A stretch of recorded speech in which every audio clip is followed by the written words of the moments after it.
इसी बीच एक और बड़ी खबर का रुख करेंगे। चारधाम यात्रा से पहले गढ़वाल कमिश्नर सुशील कुमार की बैठक। पौड़ी, चमोली, रुद्रप्रयाग, उत्तरकाशी जिले के अधिकारियों के साथ ये बैठक हुई है। चारधाम यात्रा की तैयारियों को लेकर अधिकारियों के साथ चर्चा और अपडेट ली गई है कि किस तरह से तैयारी जो है वो अंतिम चरण में पहुंच चुके हैं। तो अधिकारियों को कमिश्नर सुशील कुमार के निर्देश, 30 अप्रैल तक सभी काम पूरे करने के निर्देश दिए, क्योंकि 3 मई से चारधाम यात्रा की शुरुआत होनी है और ऐसे में ज्यादा वक्त नहीं बचा है और 30 अप्रैल तक सभी अधूरे काम को पूरा करने के निर्देश है। तो चारधाम यात्रा रूट पर चल रहे विकास कामों को पूरा करने के निर्देश यहां पर इस बैठक में दिए गए हैं। तो बता दें, चारधाम यात्रा की तैयारी जो है वो जोरों शोरों से चल रही है और अपने अंतिम चरण पर है। तो 3 मई से उत्तराखंड में चारधाम यात्रा की शुरुआत होने जा रही है। उससे पहले पौड़ी में गढ़वाल कमिश्नर सुशील कुमार ने चारधाम यात्रा को लेकर तैयारियों के साथ अधिकारियों की बैठक यहां पर की और वीडियो कॉन्फ्रेंसिंग के जरिए ये बैठक हुई और इस बैठक में पौड़ी, चमोली, रुद्रप्रयाग, उत्तरकाशी जिले के अधिकारी शामिल हुए, जिन्हें 30 अप्रैल तक सभी पेंडिंग काम पूरे करने के निर्देश दिए हैं। तो गढ़वाल कमिश्नर सुशील कुमार का कहना है कि इस बार चारधाम यात्रा में श्रद्धालुओं की संख्या ज्यादा हो सकती है। ऐसे में यात्रियों को कोई दिक्कत ना हो और यात्रा को सुगम बनाना उनकी प्राथमिकता है। और गढ़वाल कमिश्नर ने लोक निर्माण विभाग और बीआरओ टीम को सड़कों से मलबा हटाने के निर्देश भी जारी किए हैं, क्योंकि चारधाम यात्रा के दौरान जाम जैसी स्थिति एक समस्या है और सबसे ज्यादा इसी समस्या से 2-4 श्रद्धालुओं को होना पड़ता है और ऐसे में उन्हें दिक्कतों का सामना ना करना पड़े, इसके सख्त निर्देश यहां पर दिए गए। हमारा पूरा प्रयास है कि यात्रियों को एक सुविधाजनक चारधाम यात्रा इस वर्ष मिले और अपेक्षा ये है कि काफ़ी संख्या में श्रद्धालु इस बार चारधाम दर्शन के लिए आएंगे।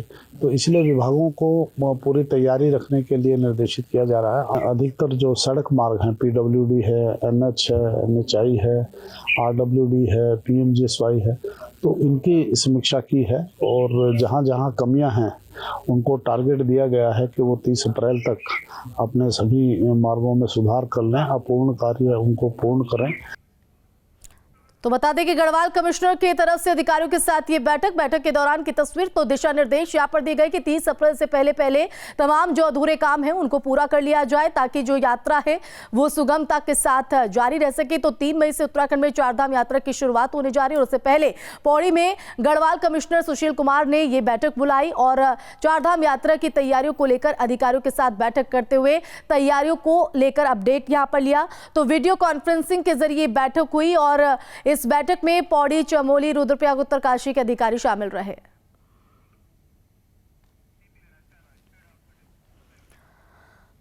तो उत्तराखंड में 3 मई से शुरू होने जा रही चारधाम यात्रा की तैयारियां अब अंतिम चरण पर है और यात्रा में किसी भी तरह की कोई कमी ना रहे, इसके लिए सीएम धामी खुद एक्शन मोड में नजर आ रहे हैं। आपदा के दृष्टिकोण से उत्तराखंड बेहद ही संवेदनशील प्रदेश है। हिमालयी क्षेत्रों में पूर्व में आई आपदाओं ने जानमाल को काफी नुकसान पहुंचाया है। वहीं लगातार हो रही क्लाइमेट चेंज के कारण राज्य ने आपदाओं की मार भी झेली है। ऐसे में सीएम धामी ने चारधाम यात्रा से पहले आपदा प्रबंधन विभाग की समीक्षा बैठक ली और मानसून से पहले आपदा प्रबंधन की पूरी तैयारियां सुनिश्चित करने के निर्देश दिए। चारधाम यात्रा अभी शुरू होने वाली है, तो उससे संबंधित जो भी पहले से हमें सब जानकारियां मिले, उसकी तैयारियां हो, जो समीक्षा हो, उस संबंध में हमने सारी बैठक कर ली है और सभी तैयारियां हम पूर्ण कर रहे हैं। जहाँ जहाँ जो कमी है उसको और अच्छा करने के लिए हमने सभी अधिकारियों को कहा है। बैठक में सीएम धामी ने सभी विभागों को चुनौतियों को सामना करने के लिए निर्देश दिए हैं। तो साथ ही सभी जिला अधिकारियों को मानसून शुरू होने से पहले जिले और तहसील स्तर पर आपदा कंट्रोल रूम पूरी तरह से सक्रिय होने के निर्देश दिए हैं। सीएम ने कहा कि मानसून से पहले आपदा प्रबंधन की पूरी तैयारी सुनिश्चित हो। गर्मियों में पेयजल आपूर्ति पर विशेष ध्यान दिया जाए।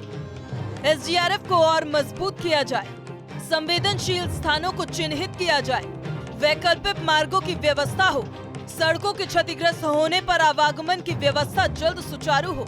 संचार व्यवस्थाओं के सुदृढ़ीकरण के लिए पूरी तैयारी रहे। मैदानी क्षेत्रों में नालों की सफाई पर विशेष ध्यान दिया जाए। आपदा प्रभावित क्षेत्रों में पुनर्निर्माण कार्यों को शीर्ष प्राथमिकता में रखा जाए। लोगों को आपदा प्रबंधन का प्रशिक्षण दिया जाए। आपदा के दौरान सराहनीय कार्य करने वालों को सम्मानित किया जाए।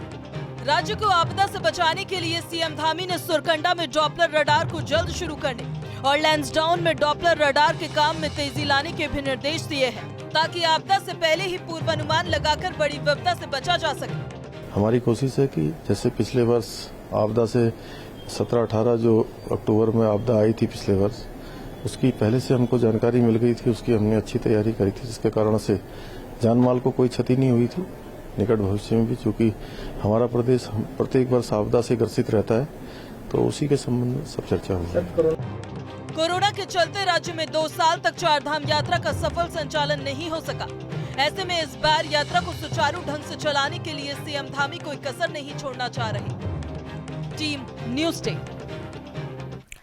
चलिए आगे बढ़ेंगे और बड़ी खबर का रुख करेंगे उत्तराखंड में प्रशासनिक फेरबदल।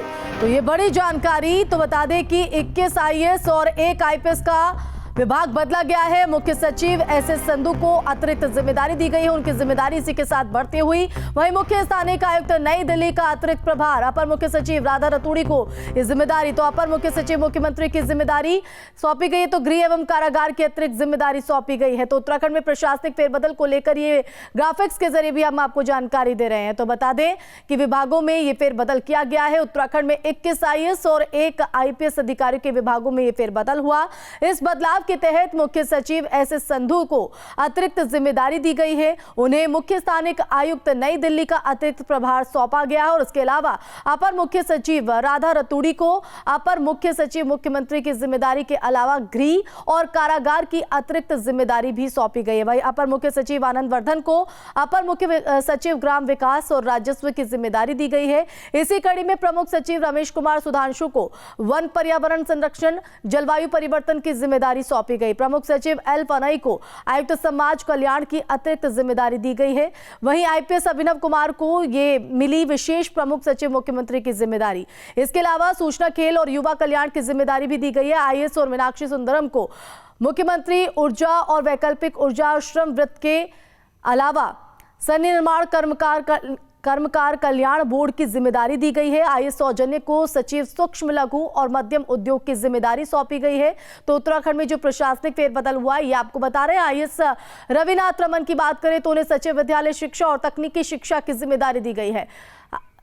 और ये बड़ा प्रशासनिक फेरबदल सुरेंद्र उत्तराखंड में। देखिए बिल्कुल देर शाम कल रात ये बड़ा प्रशासनिक फेरबदल हुआ है। मुख्यमंत्री बनने के बाद पहली बार तबादले किए गए हैं। अभी शासन स्तर पर ट्रांसफर किए गए हैं, जिसमें मुख्य सचिव को स्थानिक आयुक्त दिल्ली यानी रेजिडेंट कमिश्नर की अतिरिक्त जिम्मेदारी दी गई है। अपर मुख्य सचिव राधा रतूड़ी जो ईमानदार पृष्ठभूमि की अधिकारियों में गिनी जाती हैं, उनको मुख्यमंत्री का अपर मुख्य सचिव बनाया गया है। इसके अलावा कारागार और गृह की अतिरिक्त जिम्मेदारी दी गई है। इसके साथ ही अगर बात करें तो सचिव स्वास्थ्य पंकज पांडे को अब सचिव स्वास्थ्य से हटाकर सचिव खनन की जिम्मेदारी दी गई है। राधिका झा जो अभी तक सेंटर में डेपुटेशन पे थी, वो उत्तराखंड वापस आ चुकी हैं, उनको सचिव स्वास्थ्य की जिम्मेदारी दी गई है। हरीश चंद्र सेमवाल को आयुक्त आबकारी और सचिव आबकारी की जिम्मेदारी दी गई है। 21 आईएएस अधिकारियों के साथ कुल 22 अधिकारियों के तबादले हुए हैं। अपर पुलिस महानिदेशक अभिनव कुमार, इनको विशेष सचिव मुख्यमंत्री बनाया गया है। इनको इसके साथ ही सूचना और खेलकूद युवा कल्याण की जिम्मेदारी दी गई है। तो बड़ा प्रशासनिक फेरबदल है। जल्द ही आईपीएस अधिकारियों के तबादले की भी सूची सामने आएगी।